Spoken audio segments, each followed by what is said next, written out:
Good morning, everyone. Today we will discuss an internal audit case study of a private company called Clanco. Clanco is a service-oriented company that provides cleaning service to stores and offices and has a stronger reputation for the quality of its work.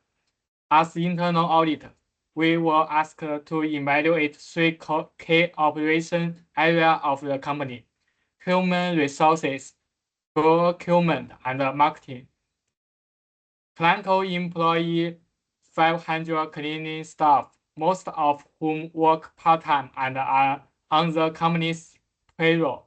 The company does not have subcontracts and has a notable high staff turnover rate. It pulls material such as cleaning supplies, uniforms, and the official equipment from various suppliers, and it handles payroll in-house. Recently, Clanco has outsourced its marketing function to a third-party agency that uses direct mail and discount promotion, a move that presents both opportunities and risks, especially given past issues with compliance and increasing market competition.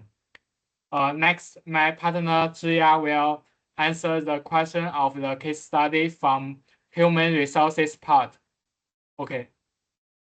Hello everyone, now I'm going to introduce a human resource part. First, risk. One of the risks is high employee attrition. The majority of Cleanco's 500 also cleaning employees are part-time, and the company has a high staff turnover rate. Numerous problems may arise as a result of these facts. And high new people recruitment expenses will be ongoing and substantial. Second, it takes a lot of time and money to train new employees. The company's reputation for providing excellent cleaning service could be harmed if new personnel do not execute the high standard for which the company is recognized right away. Furthermore, the departure of second workers results in the loss of institutional knowledge, which can cause operational disruptions and inefficiencies. The second one, payroll errors. Because the business handles all 500 employees' payroll internally, there is a chance that salaries, overtime, and deductions will be calculated incorrectly. Employee discounted may arise from this, which could add to high turnover rate if employees fulfilled. Part B, controls concentrated on retentions. Programs for employee engagement.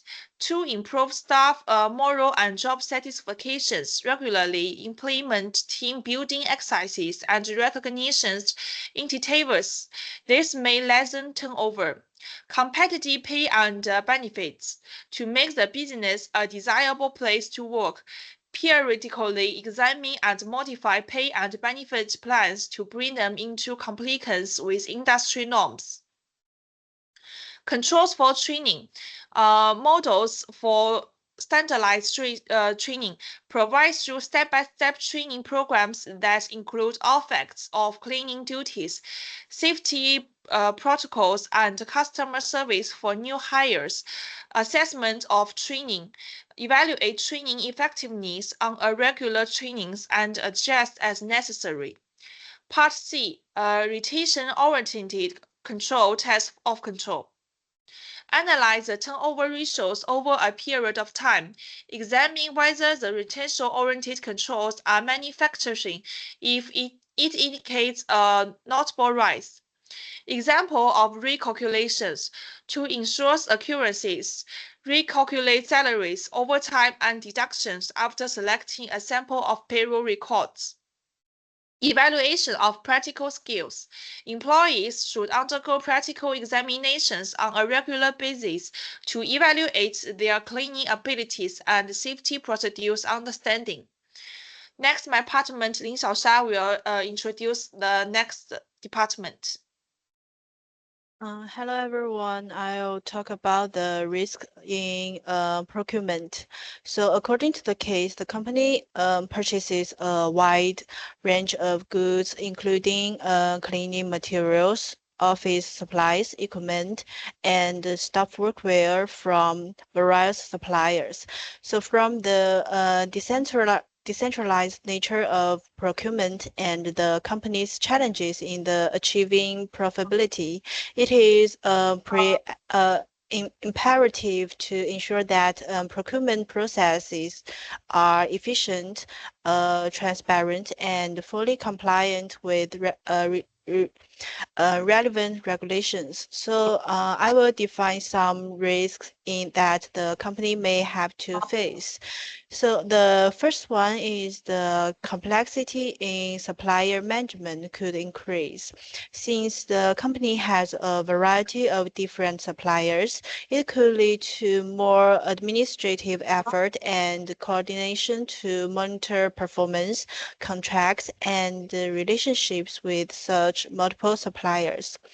Another thing is that the lack of purchasing leverage. Spreading purchases across many suppliers may reduce the company's ability to negotiate volume discounts or favorable terms.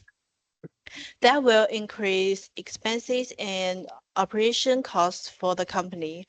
Furthermore, due to the variety of suppliers, it become harder to vendor master file reviews that may cause fraud and collusion.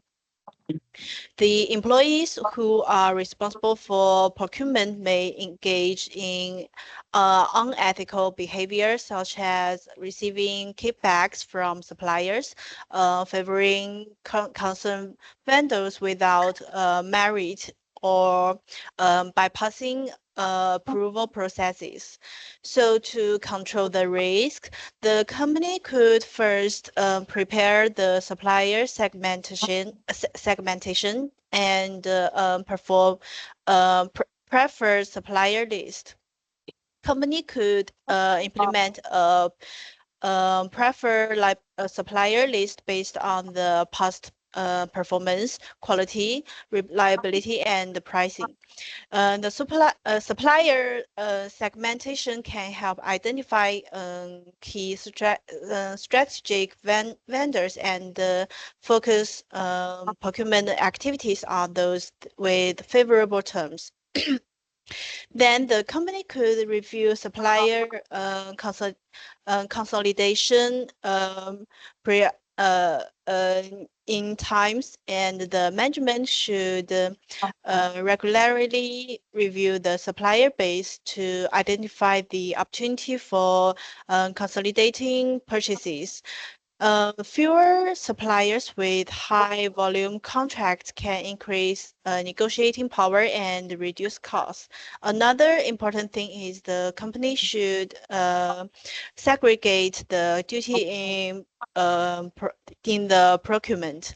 The responsibility for vendor selection, contract negotiation, and payment processing should be divided among different individuals or departments to prevent the unauthorized or unethical actions. For the test of control, the company could review the supplier's performance with sample, test if reviews are conducted and documented regularly. They can check whether underperforming suppliers were addressed or replaced. Then they can analyze the purchase concentration for example, they can review the purchase data to evaluate if orders are fragmented across many suppliers unnecessarily. Then they can identify whether the purchases could be consolidated. Another thing is that the test for the segregation of duties, they can examine the samples of procurement transactions to ensure that there's no single individual is responsible for the entire purchase to pay cycle. And next person will introduce the risk in market. Hello everyone. I will discuss the three questions from a marketing perspective. Part A, anticipated risks. One, regulatory compliance risk. The outsourced marketing firm has a history of the Western regulation violation, potentially exposing clinical to legal parties and re, reputation harm. Two, brand reputation risk. Marketing materials may not align with Cleanco's brand values, leading to customer confusion or loss of trust. Three, contractual performance risk. The third part firm may not fulfill contractual obligations, resulting in ineffective campaigns and wasted resources. Four, data provenance risk. Handing of customer data during marketing activities may breach data protection laws, risking fines and customer dissatisfaction.